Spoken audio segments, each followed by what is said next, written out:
محمد وآل Muhammad Salawat.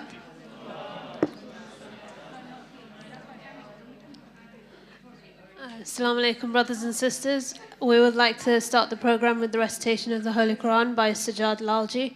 Please can we welcome him with a loud salawat.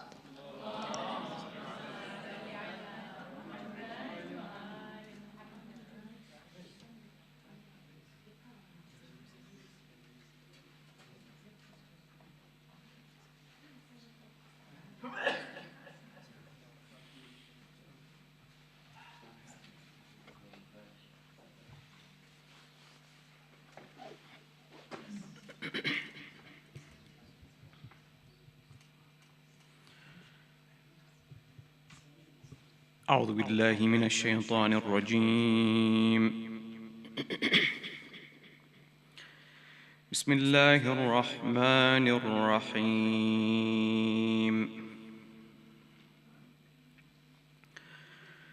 وقضى ربك ألا تعبدوا إلا إياه وبالوالدين إحسانا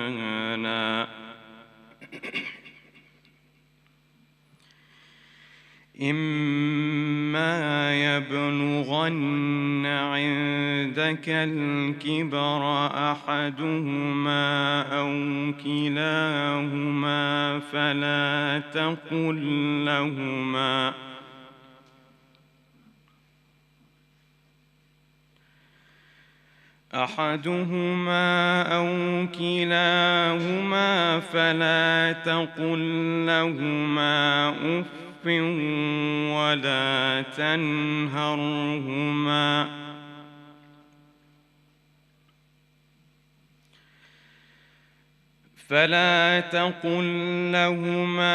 أف ولا تنهرهما وقل لهما قولا كريما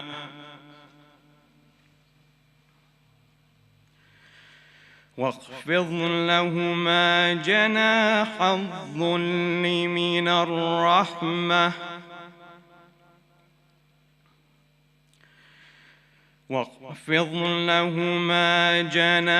الذل من الرحمة وقل رب ارحمهما كما ربياني صغيرا ربكم أعلم بما في نفوسكم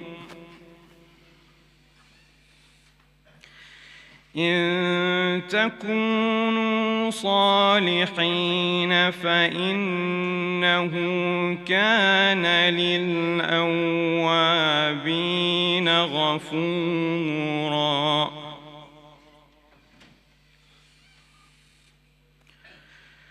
وآت ذا القربى حقه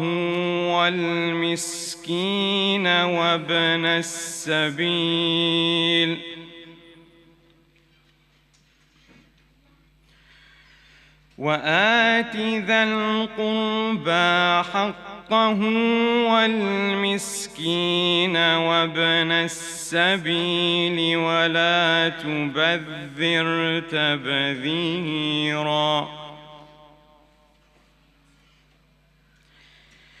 إن المبذرين كانوا إخوان الشياطين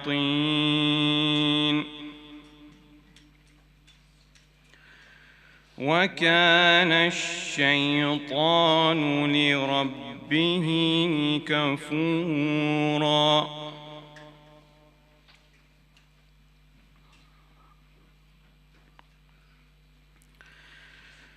وإما تعرضن عنهم ابتغاء رحمة من ربك ترجوها فقل لهم قولا ميسورا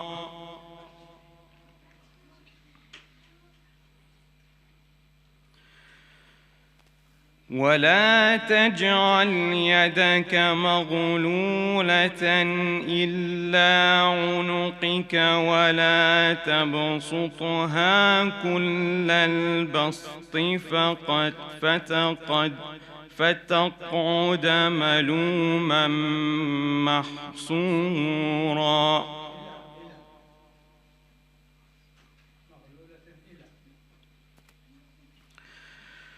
ولا تجعل يدك مغلولة إلى عنقك ولا تبسطها كل البسط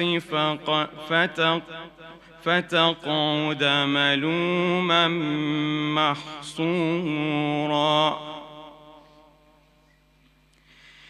إن ربك يبسط الرزق لمن يشاء ويقدر إنه كان بعباده خبيرا بصيرا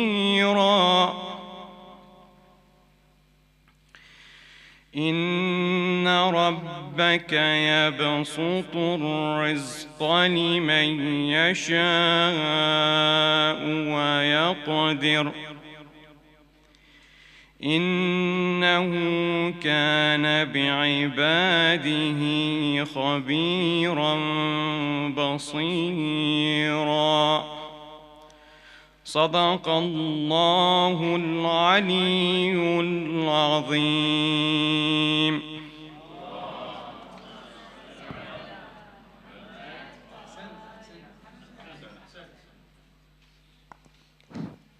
Thank you very much, Sajad, for that beautiful recitation. We'll now move on to the main part of the program, which will be the Salam talk by Aliya Manji, entitled Out of Office Forever, Planning for Retirement. Please welcome her with a loud salawat.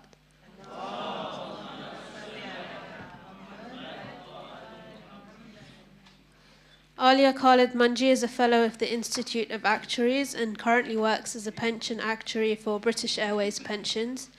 She is also the founder of Fearless Finance, providing one-to-one financial coaching to empower individuals to take control of their finances with confidence, and is also a regular member of a regular attendee of our community programs. Please welcome her again with a loud salawat.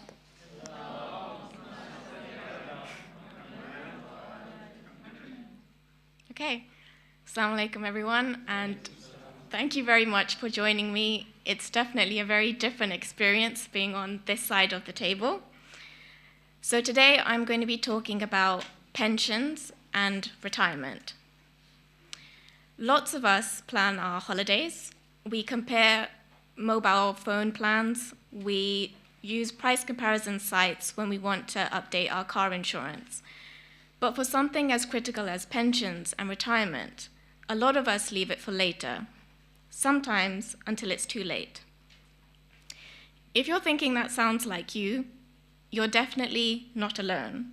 This is very much a wide-scale issue. We've got some fairly pretty stats here. According to the Pensions and Lifetime Savings Association, over 12 million people in the UK are currently under-saving for retirement. Fewer than 1 in 5 people say they feel very confident about their retirement plans. Nearly 1 in 2 working-age adults don't know how much they'll need in retirement, let alone whether they're on track. Now, I'd like to be really clear. I'm not saying this is because people don't care or because people are lazy. It's because pensions and retirement feel like a distant problem, or they feel confusing or complicated. So in this talk today, I'd like to help start demystifying pensions and encourage you to think about your futures early. So I'm going to start with some of the basics. In the UK, pensions typically come from 3 sources. You can think of them as the 3 pillars of retirement income. The first is the state pension. We also have workplace or private pensions. And lastly, we have personal savings and investments. I'm going to take each of these in turn, starting with the state pension. So the state pension is a government-provided income, and it's designed to be a financial safety net in retirement. As of 2025, the full new state pension is around £220 per week, or around £11,500 per year. There are eligibility requirements for this, so you do need to pay into the system to get the full benefit. It also goes up every year, and that's to provide protection against inflation. So all of this sounds quite nice, pretty decent, but there are two serious problems. Problem number one, you get it late. Back in the day, the state pension age used to be 60 for women and 65 for men. Then someone came along and said, that feels a bit unfair. And instead of making it 60 for everyone, they decided to make it 65 for everyone. And then someone came along and said, hey, people are living a bit longer than we thought they were, so they increased it to age 66. And that's what it currently is today. But there are already scheduled plans to increase it to age 67 by 2028, and there are further plans to increase it to age 68. I have confidence that the state pension will be around in the short term, but over the long term, I'm not as confident. It is increasingly expensive for the government to fund state pensions. People are living longer, and the working population is not growing fast enough to keep up.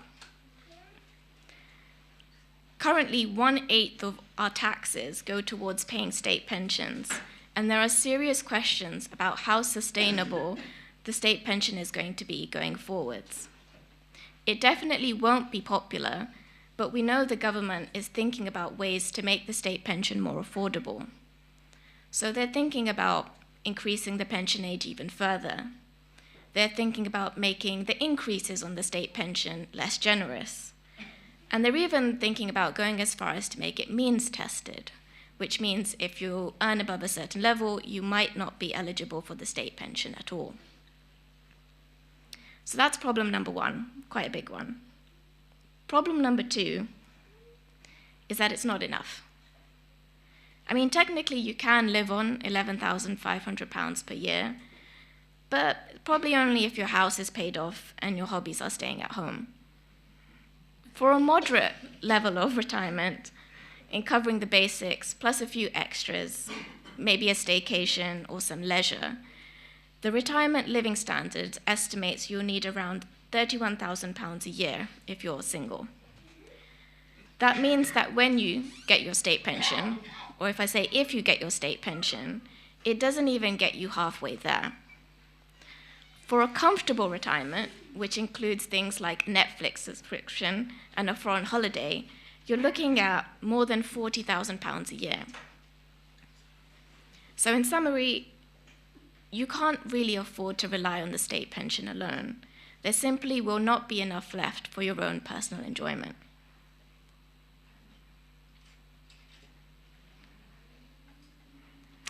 Moving on to workplace pensions. If you're currently employed, chances are you're already enrolled in one, probably without even realizing it. That's thanks to something called auto-enrollment, which kicked in 2012. You can opt out of your workplace pension, but that's something you have to actively choose to do. And unless you're struggling with your finances on a day-to-day basis, it's not something that I would recommend. Unless you work in the public sector, you're probably enrolled in something called a defined contribution pension scheme. That means that you have your own retirement pot, and the size of your pot depends on what's paid in, how it's invested, and how your investments perform. The legal minimum contribution into your defined contribution pension scheme is 5% from you and 3% from your employer, so 8% overall. Now that 3% from your employer is free money. You can think of it as a bonus for showing up and not quitting your job. Now, To really make the most of your workplace pension, I've included some things for all of us to think about.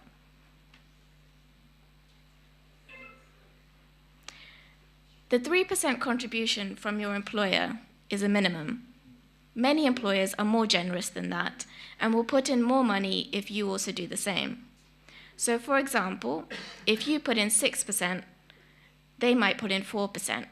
So you putting in an extra 1% would get you an extra 2% going into your retirement pot overall. It might not sound like much, but over the course of many years, it can certainly add up.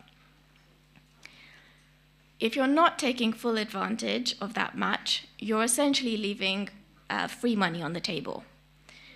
And if you're not sure what your employer offers, it's definitely worth finding out. Some employers also offer additional voluntary contributions, or we call them AVCs. So these are extra payments that you can choose to make into your pension scheme, and you can do that tax efficiently. Because AVCs are deducted from your gross pay, they reduce your taxable income, so you pay less tax. This can be especially useful if you're lucky enough to earn over $100,000 a year. So, for example, you can use it to bring your taxable income below 100K, and that can help you retain certain benefits, like 30 hours of funded childcare, which, by the way, you lose entirely if your income goes even £1 above that. The next tip I have is a bit more admin-y. Pensions don't currently form part of your estate for inheritance purposes, although that will change in April 2027. But that means at the moment, you can't actually technically leave pensions in your will. Instead, you have to fill in something called an expression of wish form, and that tells your pension provider who your pension should go to after you pass away. You can name anyone you like. It doesn't have to be your partner, it doesn't have to be your children, and you can also split it between people. The important thing is to keep it up to date, especially if your circumstances have changed. You would be really surprised how many people still have their ex-spouse listed as their pension beneficiary. The other one we see a lot is young people naming their parents in their expression of wish form. Then fast forward several decades after they've passed away, their parents are probably not around, but their pension does not automatically go to their partner or their children. There is a process to sort of override an expression of wish form, but it's a bit of a headache, and it can take a while, and you're not always guaranteed to get the outcome that you'd want. So to save your loved ones from both grief and admin, please do check on your forms. Lastly, it's a good idea to keep an eye on your pension pot. It helps give you some awareness of the size of your funds and how your investments are performing. Some pension providers offer apps, and if you're like me, you like checking on your apps regularly, you can choose to do that if you want. But at the very least, you should receive a pension statement, and I highly recommend reading them and not throwing them straight into the recycling. If you've changed employers a few times and have lost track of your pension pots, you are definitely not alone. Thankfully, the government is working on something called Pensions Dashboard, and that will help you see your pensions in one place. It's a bit like Spotify Wrapped, but for your retirement savings. The rollout of Pensions Dashboard is being phased, and in theory, you should be able to access it by late 2026. But in the pensions industry, we don't have the best reputation for keeping up with deadlines. So that might mean 2027, or it might mean 2028. But when it does arrive, it should be really useful. So far we've spoken about the state pension, and we've spoken about workplace pension. The last pillar was personal savings. Now, your state pension only kicks in your late 60s. And your workplace pension is usually locked in until your late 50s. So if you want options before then, for example, if you want to retire early or you want to have more freedom in your 50s, Your personal savings are what will make all of the difference. And personal savings come in many forms: ISAs, cash, stocks and shares, dividends, rental income, or even a side hustle. Basically anything that gives you money. But the truly powerful part is compound interest, the magical thing that makes your money even more money on top, and then that money makes more money, and so on and so forth. I've pulled together an example which hopefully brings this to life. So, I'd like to introduce you to Mohammed, and Mo, all of whom want to have £1 million saved by the time they're 65. But they start investing at different ages. So we have Mohammed with an O, starting at age 25. Now, to get £1 million at age 65, he would need to invest around £660 a month for 40 years to reach that target. Now, across those 40 years, he will have personally paid in almost £315,000. But the rest, around £685,000 worth, all came from compound interest. Now, if we take Mohammed with a U, age 35, he's only starting 10 years later, but actually he's having to put in almost double the amount every month to get to the same outcome at age 65. And if you delayed it even 10 years further, then Mo would be stuck paying almost $2,500 a month to get to the same outcome. Now, this is a purely illustrative example, and I've made a bunch of assumptions, but what I hope it demonstrates is that the longer you leave things, the harder you have to work, and the more you actually need to save. So, to wrap up, here are my key takeaways. The first one is know your numbers.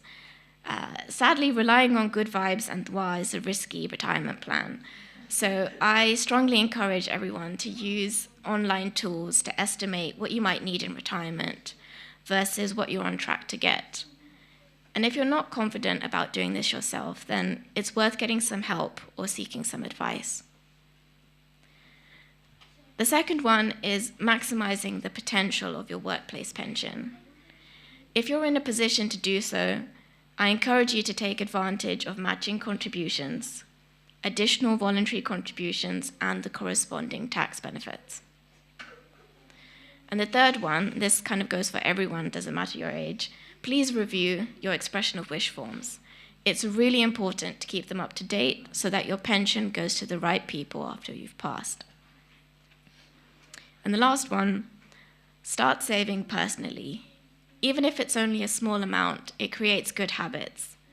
Ideally, I'd encourage you to open an ISA, automate your payments, and let compound interest do the rest. But if that's not possible, even just saving it in cash or whatever is a good start.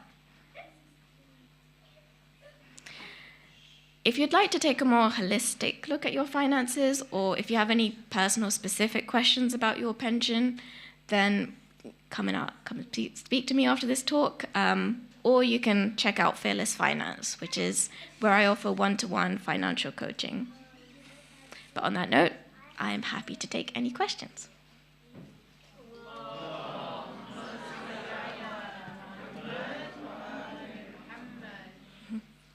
Thank you very much, Aliya. I've got a question immediately from Anila Auntie, so I'll hand over to her and then we'll open the floor up as well. Thank you so much for informative talk. If for our youngsters especially, they are not going to get any government pension until they maybe are 70, if they're lucky. Should the government at some point stop charging NI so we can put that money, or they can put that money towards workplace pensions and grow their pot that way? Is there any works in that kind of thing in the works, or? It's a very valid question. It actually reminds me of when the state pension was created. So in its very, very early form, the state pension actually came in around 1908, and it used to only be paid to people that were over 70 and had good character. So the state pension, in the form that it's in now, is a post-war thing when the welfare system was created. Around that same time, they came up with this concept of we should use national insurance contributions to support our community. A lot of that goes towards state pensions, but it also goes towards things like the NHS and other welfare benefits. So there's an argument to say, if you're not paying a state pension, or you're paying it to fewer people, or you're paying it at a lower level, there's an argument that you reduce national insurance contributions. On the other hand, you could say that national insurance contributions go towards a lot more than state pensions, so you should keep them at the level that they are. I doubt the government's going to be cutting national insurance contributions. I doubt that as well. Yeah. Khalil, I think. Thank you. Thank you for the talk. Just two questions. So one of them is, imagine if you're a 35-year-old higher rate taxpayer. Are you better off putting, and you've only got £4,000 that you can save, are you better off putting that into a SIP or a LISA? And the second question is, if you're in a defined pension, defined benefit pension scheme, has there been any precedent either here or abroad of governments defaulting on defined benefit schemes? Okay. Or is that something in the industry people are starting to get worried about? Okay. So your first question was basically saying, if you have the money, should I put it in a SIP versus an ISA? Or a LISA. Sorry, LISA. So I'm not a fan of binary questions or sort of putting it in one or the other. I think if you have the option, it's good to spread your money across both. There are pros and cons of each one. You have probably more tax benefits if you put it into a pension, but then you have to wait an awful lot longer in order to access it. With a LISA, you get a 25% government top-up. You can access it a bit earlier. You can use it to purchase your house. I would say if you're in a position to save, don't put it in any one thing, spread it out. Your second question was about government defaults. I'm not going to comment on other countries, but in the UK, we have something called the Pension Protection Fund. So that basically charges a levy on defined benefit pension schemes, which means that if one of them fails, then they will step in and basically pay the pensions going forwards. Maybe not to 100% of the level that people were expecting, but to a very high level. So there are lots of protections for UK pensions. For defined contribution pension schemes, which is what most of us are in, because you kind of have your own individual retirement pot, you don't really need to worry about the government defaulting. It's more about how your investments perform. Now, if your investments are in government gilts and the government fails, then that's a problem. But in general, there are lots of safety nets for pensions these days. Zora? Salam. Great talk. Thanks, Aliya. Hello. I have a question about tax and pension. Mm-hmm. So there are rumors about pensions potentially not being as protected as they are currently. Do you have any thoughts on that or anything you'd like to share? Yeah. So at the moment, if you put funds into your pension, if you are a normal rate taxpayer, you'd get 20% benefit. If you're a higher rate taxpayer, you get that higher rate benefit. What the government is thinking about is to have a flat rate pension benefit, which might be at a rate of 30 or 35%. So for a higher rate taxpayer, you don't get the same level of benefit if you put money into your pensions. I think the government is squeezed for money at the moment and is looking for as many ways to generate money as possible, so nothing is off the table. But while we have the benefit, make the most of it. Thank you, Aliya, for this informative summary. I was thinking that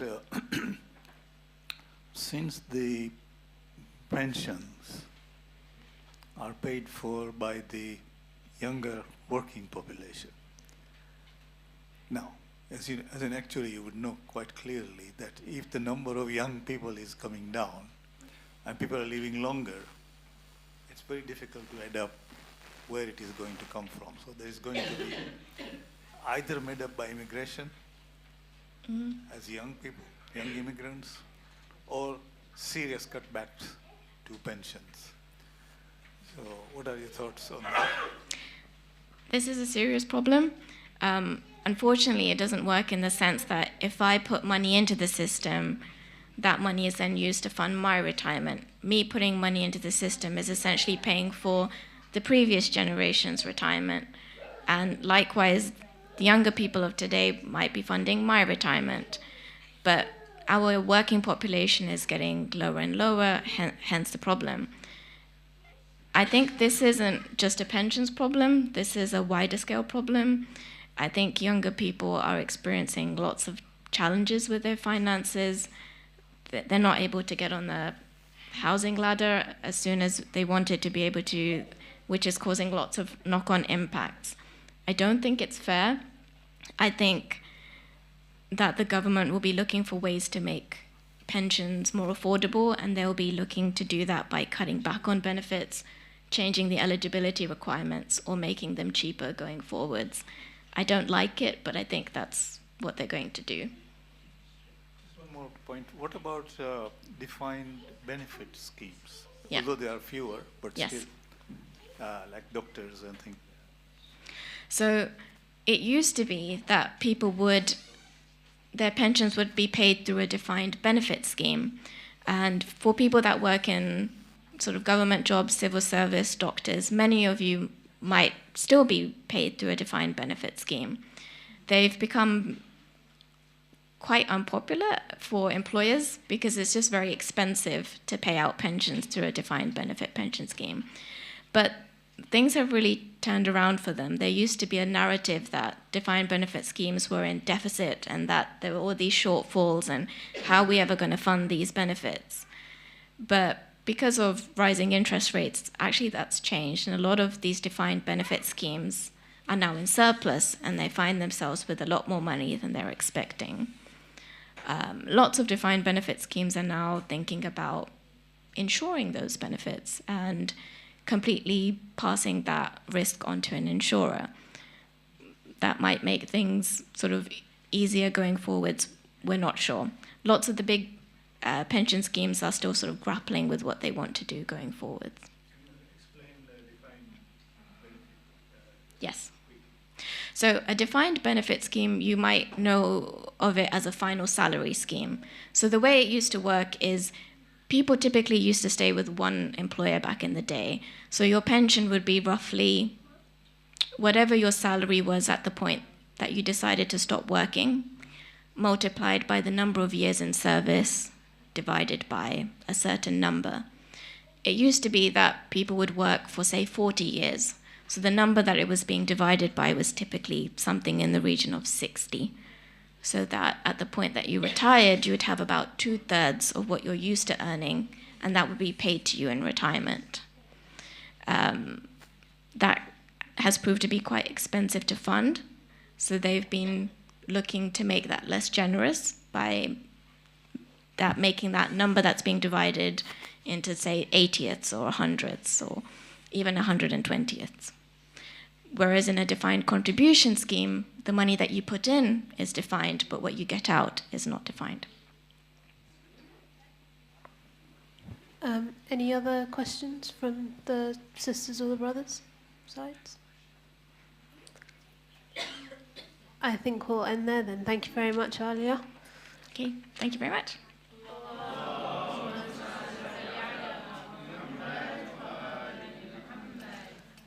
Just a few quick announcements before Salah time. Next Thursday, on the 5th of June, we will have our Arafat Amal from 7:15, and then on Friday, the 6th of June, our Eid Salah program will start at 7 a.m. with supplication number 48 of Sahifa Sajadiya, and Eid Salah will be led by Sheikh Zahir Ismail. Friday, the 13th of June, we will continue our weekly Salam Talks program with Zahra Alawi for our Eid al-Qadir program. We also have weekly programs running through the week with Mums and Tots on Mondays, Pilates and yoga on Tuesdays, Dua Kumail and Children's Quran program on Thursdays. Again, our weekly Salam Talks on Fridays, tuition on Saturdays, and madrasa on Sundays. So please check out the website if you would like any more information. We still have just under 10 minutes before Salah, so please take your time to do wudu. Thank you. Salawat.